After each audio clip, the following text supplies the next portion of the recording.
తెలంగాణ ఆంధ్రప్రదేశ్ రెండు రాష్ట్రాలు కూడా ఒక అన్నదమ్ముల భావంతో ఉండేటువంటి రాష్ట్రాలు. తెలంగాణ తుఫాన్లో మునుగుతుంటే కూడా మేము ప్రకృతి అనుకుంటున్నాం తప్ప ఆంధ్ర ప్రజల తప్పు పడతలేదు. ఎక్కడో కోనసీమలో కొబ్బరి చెట్టు ఎండిపోతే ఆంధ్రలో ప్రాతినిధ్యం వహిస్తున్న ఉప ముఖ్యమంత్రి తెలంగాణ వల్ల దృష్టి కలిగిందంటే ఆయన వివేకవంతుడో అవివేకవంతుడో నాకు తెలియదు. నేను ఆ మిత్రపక్షంకు బాధ్యత వహిస్తున్న తెలంగాణ భారతీయ జనతా పార్టీ నాయకత్వం ఆయన పట్ల స్పందించాలని కోరుతా ఉన్నా. అదేవిధంగా ఆంధ్రప్రదేశ్ ముఖ్యమంత్రి గారు కూడా స్పందించాలి.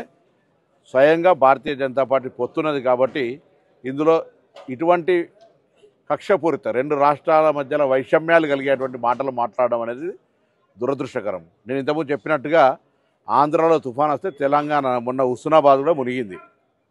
మేమేం ఆంధ్ర ప్రజలను తప్పుపడుతున్నది ప్రకృతి వైపరీత్యం కింద భావిస్తా ఉన్నాం. అక్కడెక్కడో చెట్లు ఎండిపోతే మమ్మల్ని దృష్టి కలిగిందని నిందిస్తే ఇది తెలంగాణ పౌరులకు అవమానం. వెంటనే ఉపసంహరించుకోవాలి, క్షమాపణ కోరాలి. భవిష్యత్తులో ఇటువంటి వివక్షపూరిత మాటలు మాట్లాడద్దు, విజ్ఞతగా వ్యవహరించు. ఉప ముఖ్యమంత్రి అయినా ఇంకా సినిమా నటుడు కాదు, కొంత బాధ్యతగా నేర్చుకోవాలని చెప్పి నేను ఈ సందర్భంగా కోరుతా ఉన్నా. ఇవాళ తెలంగాణ ఆంధ్ర కలిసి దేశంలో ఉన్నతంగా ఎదగడానికి ప్రయత్నం జరగాలి తప్ప ఇటువంటి వైషమ్యాలను సృష్టించేటువంటి మాటలు మా నుంచి రావు, మీరు మాట్లాడద్దు.